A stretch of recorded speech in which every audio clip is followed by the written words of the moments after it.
Hi friends, இப்போ நான் பார்க்க போகிறேன்னா சிக்கன் பிரியாணி தான் சேர்க்குறேன். வாங்க எப்படி செய்யலாம்னு பார்க்கலாம். இது வந்து நான் 1/2 kg தான் எடுத்திருக்கேன்.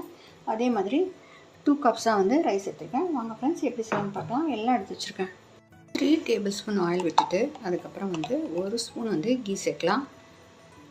நான் வந்து குக்கரில் செய்யலை, நான் பேனில் தான் அப்படியே சேர்க்குறேன்.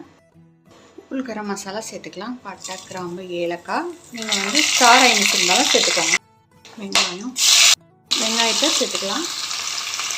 காரத்துக்கு தேவையான பச்சை மிளகாய் நான் வந்து 4 சேர்த்துருக்கேன்.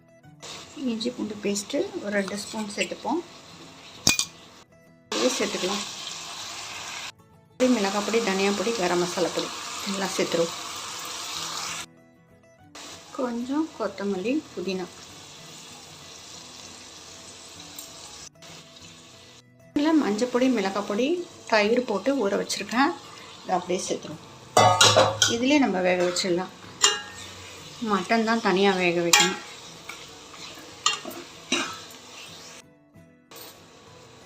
கொஞ்சம் மூடி வைப்போம். அப்புறமா வந்து ரைஸ் சேர்ப்போம். இதுக்கு சால்ட்டு சேர்த்துக்கோங்க. ரைஸுக்கு தனியாக சேர்த்துக்கலாம். ரைஸு சேர்த்துருவோம். இது வந்து 20 மினிட்ஸாக வந்து நான் ஊற வச்சு எடுத்துருக்கேன். நல்லா கலந்து விட்டுருங்க.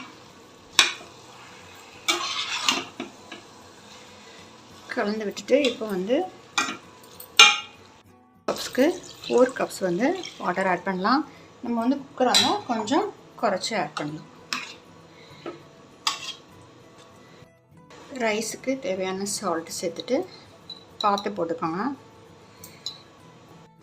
கர்டு வந்து ஏற்கனவே சேர்த்தாச்சு. கொஞ்சம் லெமன் பிழிஞ்சிக்கலாம்.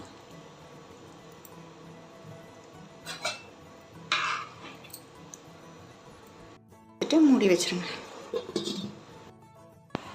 சூப்பராக அருமையாக ரெடி ஆகிடுச்சு சிக்கன் பிரியாணி. நீங்கள் அந்த மாதிரி செஞ்சு பாருங்கள். சூப்பராக இருக்கு பாருங்கள். ரொம்ப கிளறினோம்னா உடஞ்சிரும். லேசாக தான் கிளறணும். சூப்பராக இருக்கு பாருங்கள் ஃப்ரெண்ட்ஸ். நீங்கள் இந்த மாதிரி ட்ரை பண்ணி பாருங்கள்.